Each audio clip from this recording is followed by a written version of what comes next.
જય મહારાજ. યોગીરાજ અવધૂત શ્રી સંતરામ મહારાજની દિવ્ય અખંડ જ્યોત આપણા સૌના હૃદયમાં બિરાજમાન છે, ત્યારે તેમને વંદન કરું છું. પરમ પૂજ્ય ગુરુ શ્રી રામદાસજી મહારાજની પ્રેરણાથી તેમજ સંત શ્રી નિગુણદાસજી મહારાજના સીધા માર્ગદર્શન હેઠળ ચાલતા શ્રી સંતરામ ગર્ભ સંસ્કાર કેન્દ્ર તપોવન ખાતે આજરોજ આપણી હિન્દુ સંસ્કૃતિના 16 સંસ્કારો પૈકી 10 સંસ્કારોની વિધિ આજે સંપન્ન કરવામાં આવી.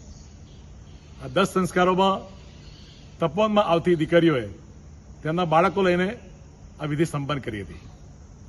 લગભગ 35થી પણ વધુ બાળકોએ તેમના જીવનના આ 10 સંસ્કારો કરાયા હતા, જેવા કે સૌપ્રથમ નામકરણ સંસ્કાર, અન્નપ્રાશન સંસ્કાર, ઉપવેશન સંસ્કાર, વિદ્યારંભ સંસ્કાર, ઉપવેશન સંસ્કાર, મુંડન સંસ્કાર.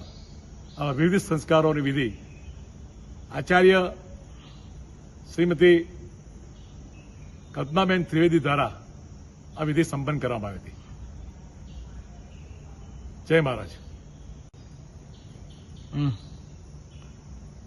આપણા વૈદિક હિન્દુ સંસ્કૃતિના સંસ્કારોના અનેક લાભો છે, જેવા કે વ્યક્તિત્વ વિકાસ, બૌદ્ધિક વિકાસ, મન તન સ્વસ્થ અને એનું જીવન સંપૂર્ણપણે તંદુરસ્ત બની રહે અને એક યશસ્વી જીવન બની રહે તે હેતુથી આ સંસ્કાર વિધિ તપોવન ખાતે સંપન્ન કરવામાં આવે છે.